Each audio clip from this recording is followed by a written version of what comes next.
read some things for you all. And this session was called Unraveling, I think is the name of it. I think that's what it says on the sheet.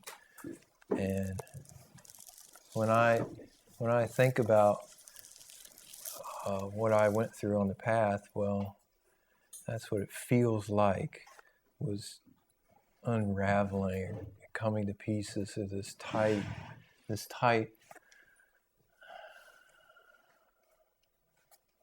ball of defense slowly coming apart.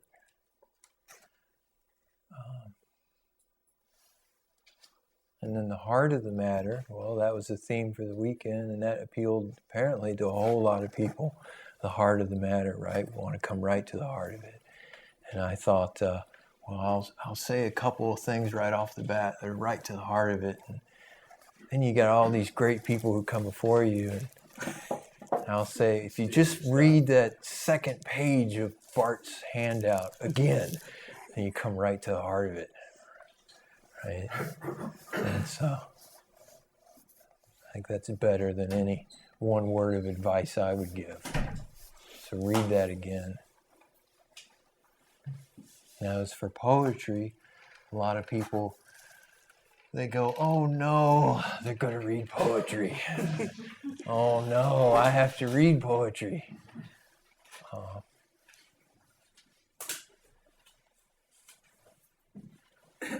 But I'll say this, poetry for me, well, that comes to the heart of the matter. Like the thing that if I could give something to you, it would be the thing that the few words wrap around this thing. And I think everybody's life, everybody's heart is all the things that you can't put words on. All you can do is make gestures about, right? And poetry is trying to make that gesture of, this is the heart of the matter. This is the thing I want to give. And this is the best that I can, right now, this is the best that I can give to you. So that's,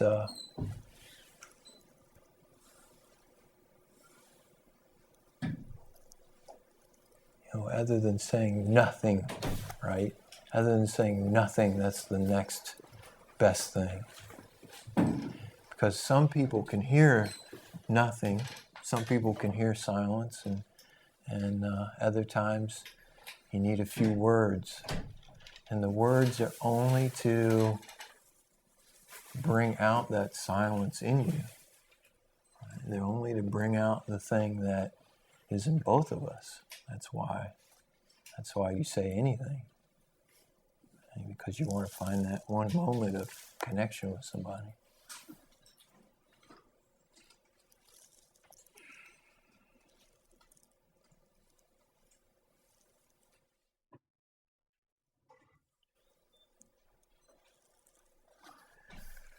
You want to read a couple of things? It didn't really work out anymore. Yeah, do you want to go back and forth a little bit? Or? All right, yeah, I'll read something and then you can do something. You going to start it? Yeah, I'll start it. Okay.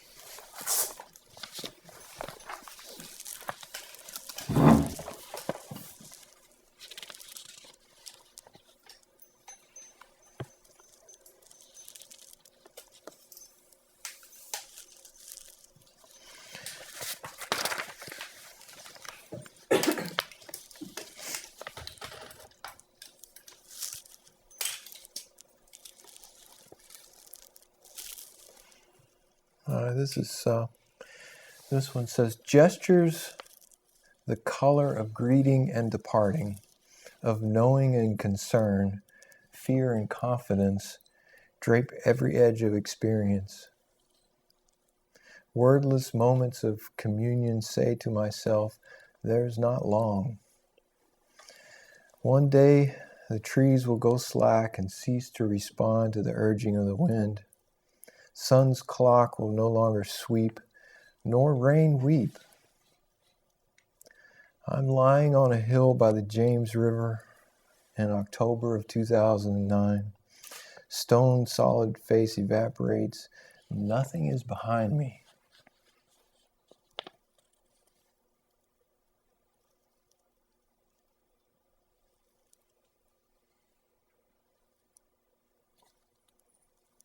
So that, right, that's the whole point of the words, is to say the one thing of nothing is behind me, right? And that's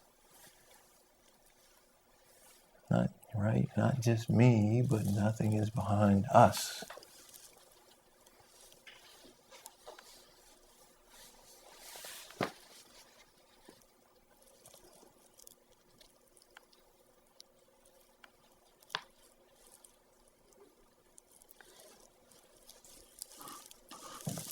Finding the venerable voice.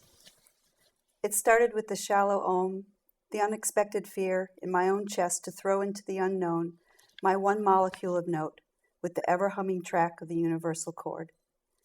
How had I, in the time since I last spoke my truth out loud, lost the amplified resonance of heart and happiness? Robbers, thieves, terrestrial vagabonds? Self-gutted by the mystery of how life goes. Shame, a plausible dress for the weary, now dropped at my feet with the low-brow mask of longing and regret, an empty glamour of a different day. I sit admonished in the divine, breathe deep, and bring from belly the low tide and high wake of the sacred syllable we all own, Om.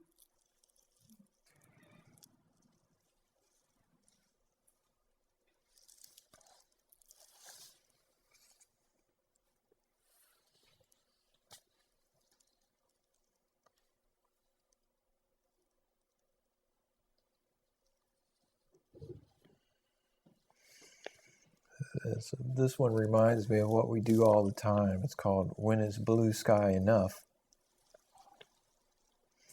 I'm traveling, unraveling ambition to be other than any place but here.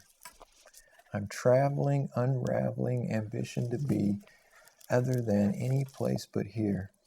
My sky must be oceanic and love titanic, as deep as the eye of God who watches over me. My sky must be indigo, azure, sapphire, cobalt, must be my canvas. I can't stop, can't even ask, when is blue sky enough? Blue, only blue.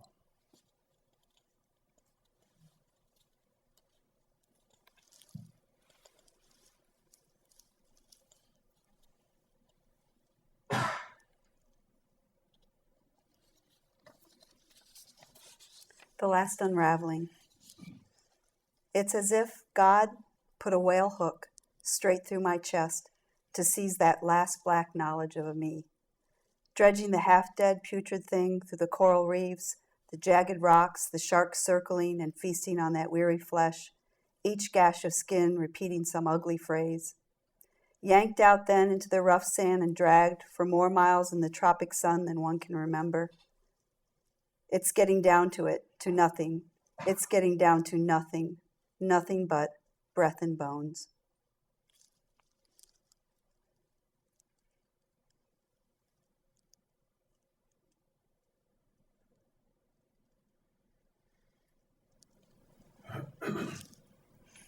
See, that's what I like so much about Deborah, because there's someone who's as nearly as severe as I am.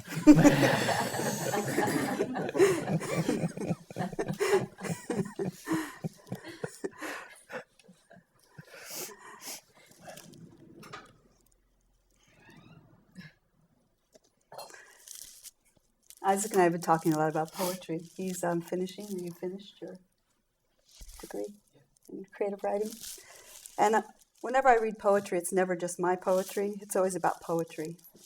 And there's a couple poems that I want to read that's someone else's. I didn't know where to find them, but I had them on my cell phone in my Gmail account. This is great.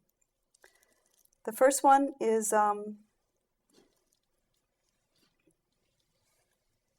The Snowman by Wallace Stevens. One must have a mind of winter to regard the frost in the boughs of the pine trees crusted with snow, and have been cold a long time to behold the junipers shagged with ice, the spruces rough in the distant glitter of the January sun, and not to think of any misery in the sound of the wind, in the sound of a few leaves, which is the sound of the land full of the same wind that is blowing in the same bare place. For the listener, who listens in the snow, and nothing himself, beholds nothing that is not there, and the nothing that is.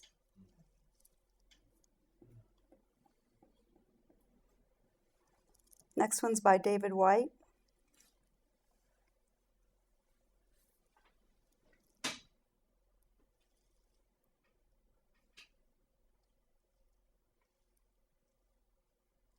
Everything is waiting for you. Your great mistake is to act the drama as if you were alone, as if life were a progressive and cunning crime with no witness to the tiny hidden transgressions. To feel abandoned is to deny the intimacy of your surroundings.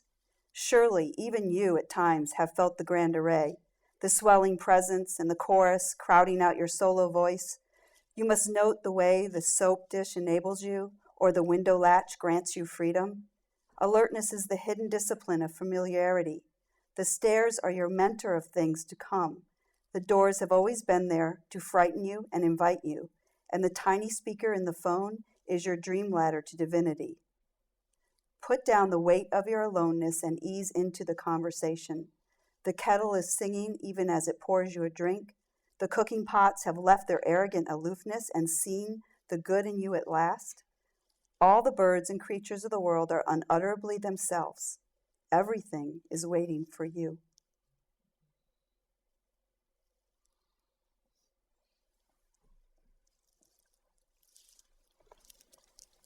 And that, again, that right, your life is poetry. I don't know how.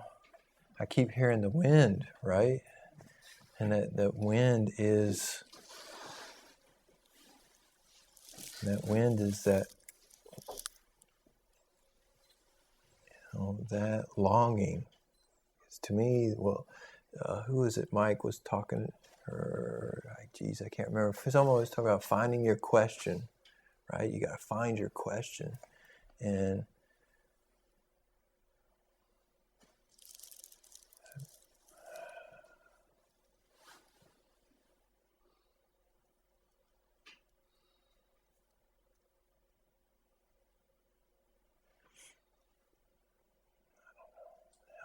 all that experience is just wrapped around that question. I don't know what I'm trying to say.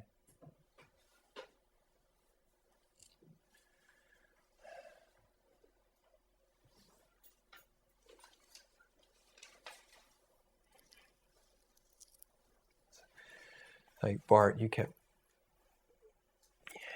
telling her, well, right? You know.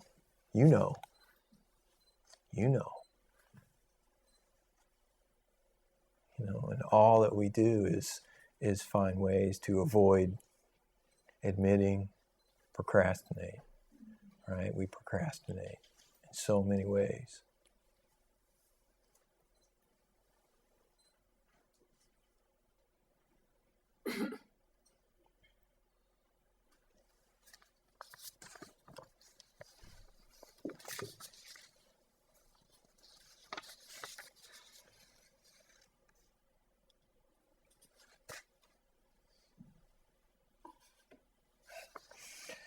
I was hardly here, a breath, a sigh, slipping between the lines of my life.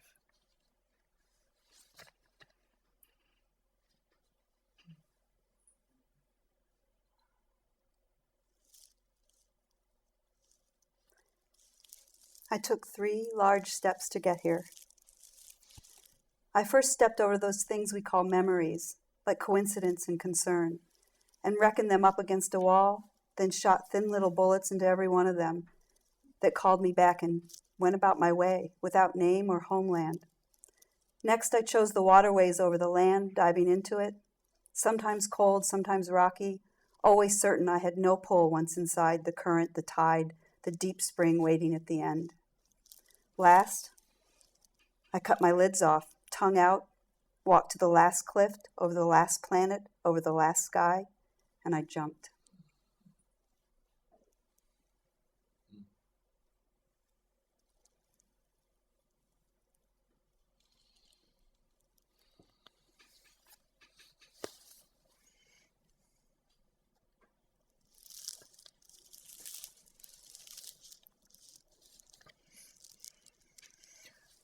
Whisper-like, warm breezes of words swirl through my shady rest, stirring feelings seemingly from another day, but really right now. My thoughts plummet like silver cylinders, dreamy plane loads of lives, passengers, stories I once carried, now shocked from their intended destination.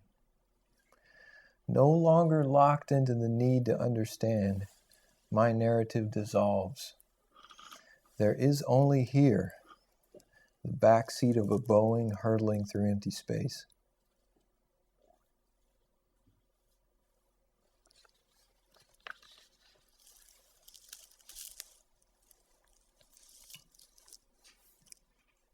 Hacking Back to the Wild, a testimonial. Chapter 1, The Underbrush.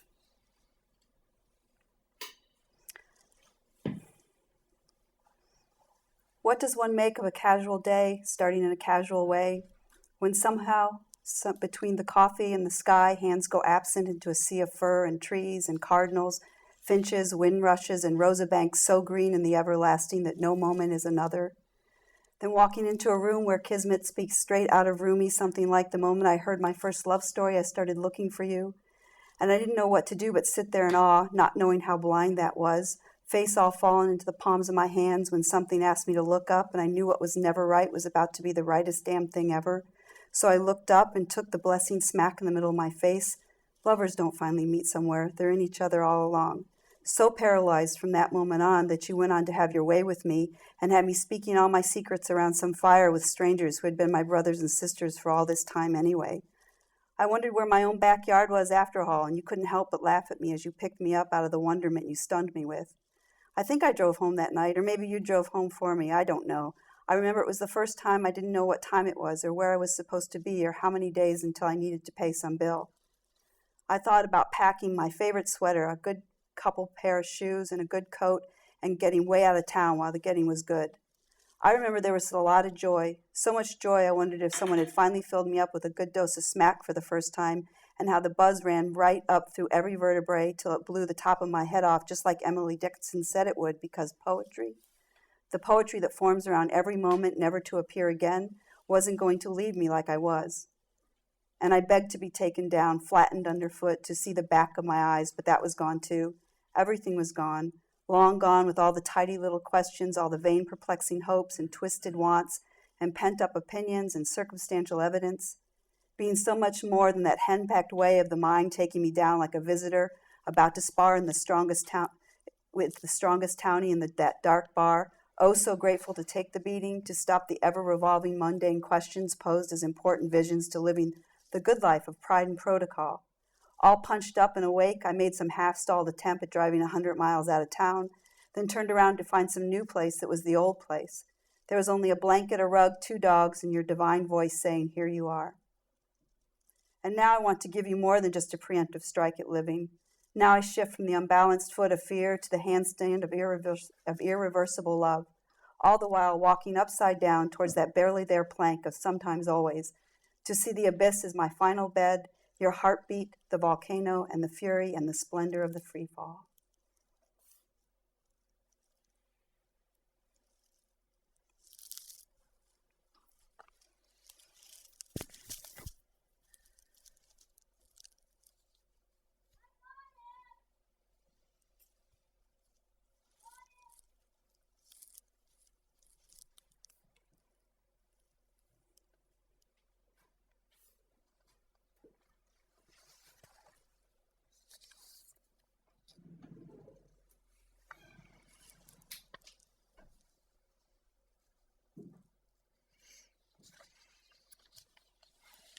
This one's called Tatters.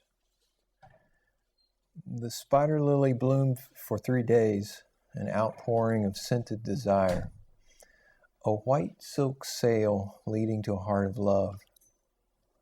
Then failing, rips and tears, petals drying, dying by degrees, while new seeds hide among the wreckage. Butterflies struggle to stay aloft. Monarch, viceroy, scales torn, destined to travel no more north or south than this place. One half of a pair mated for life. A goose swims in circles, searching for its meaning. Arising, crying, stumbling, seeking its other outside. Crushed and broken, torn and tattered, every living thing drags onward, like bits of broken glass in the sea. We keep moving in and out with the tides. No more clinging tighter, no more walls of possessions. Life is tatters.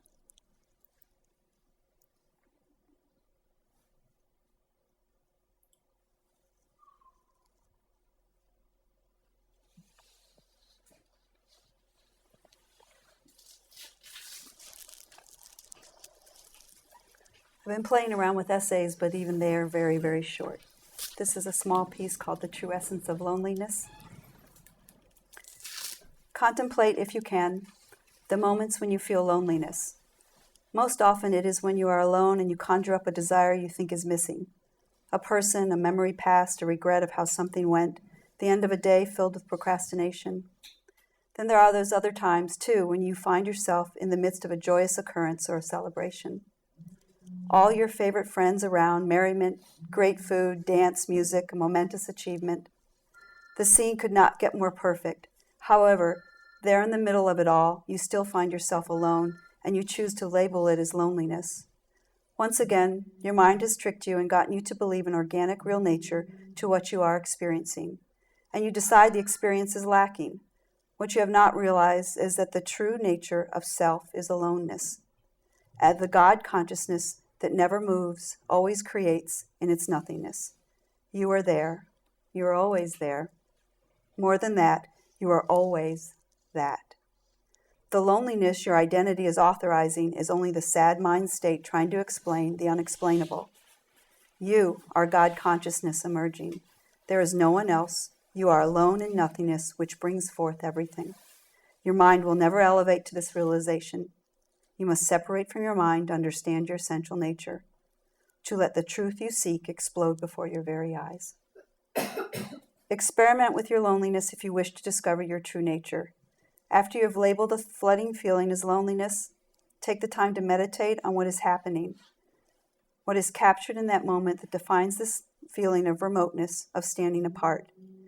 Is it really a state of dissolution, of separateness? Does it really carry the weight of anguish that you have prescribed it?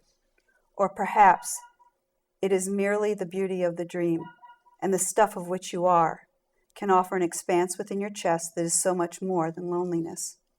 Let it ride out. Take the risk to realize loneliness is merely the striking of the match to that divine fire of enlightenment.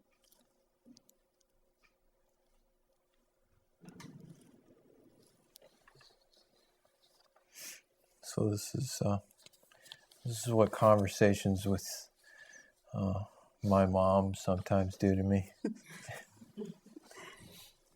We stand arm in arm as she tries to share the history of a room, repository of objects, symbols of lives. A tiny oil lamp which set aside her grandmother's bed. A kneading bowl nearly worn through from hands turning bread. Hand-painted dishes. A mantel clock that sat upon a cabinet in a house upon a hill, where an old man waited, watching from his window for grand and great-grandchildren, rocking back and forth, back and forth. The mind tries to turn back time, as if it were a great groaning wheel. The seesaw rush of his rocker becomes deafening. I can hardly hear. I don't want to hear this litany of longing. time compressed, resurrection of days, memories drifting down like snowflakes in the sun, melting as soon as I take hold. I don't want to feel the bodies piled like mounds of meat in empty towers. Her voice is a waterfall scouring my heart, echoing in the emptiness, becoming indistinct, draining me away towards a known sea.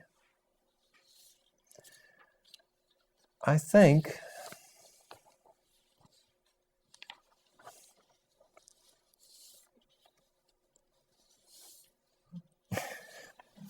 Perhaps you don't.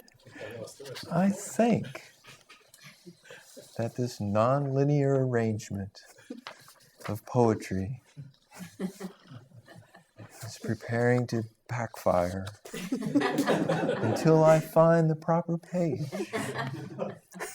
which says,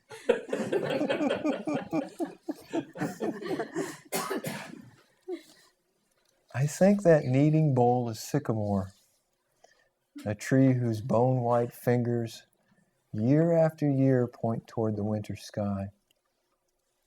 I know how every story ends. We know, and you know.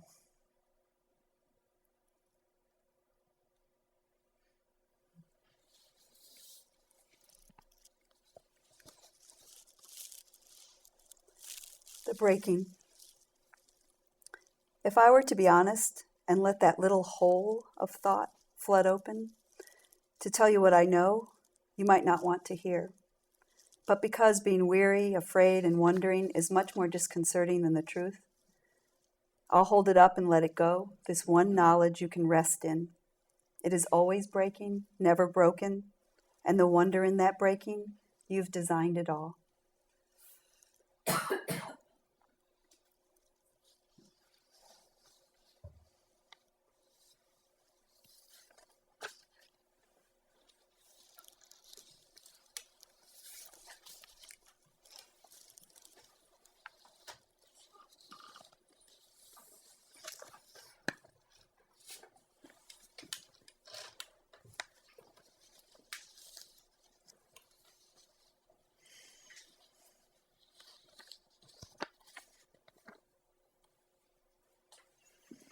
Sit with me, without touching, without grasping, without holding.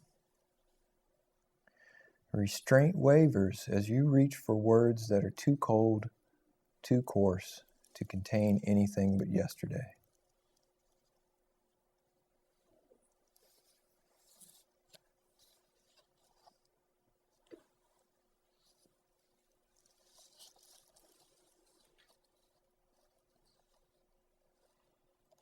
Under the bamboo, broken light, tight tall stems, pipelines to nowhere and everywhere green.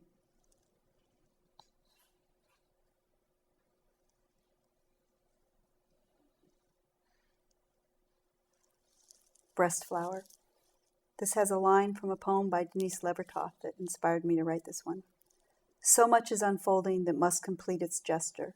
So much is in bud. How might it be to tussle under a fort with the same dirt and the same sky that runs through the same skin and the same smile, letting go to what already is happening anyway?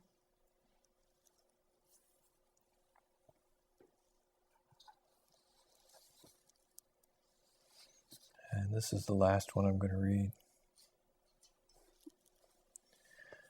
Silence was always here and here.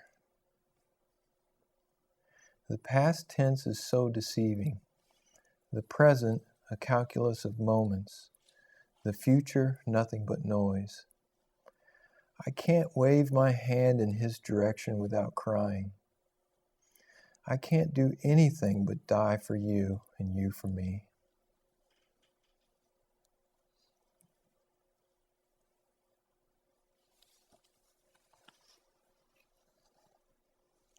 I'm also down to my last poem. Watercolor. The ripples resound. This unfolds. Love is liquid, the painting void.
Thanks.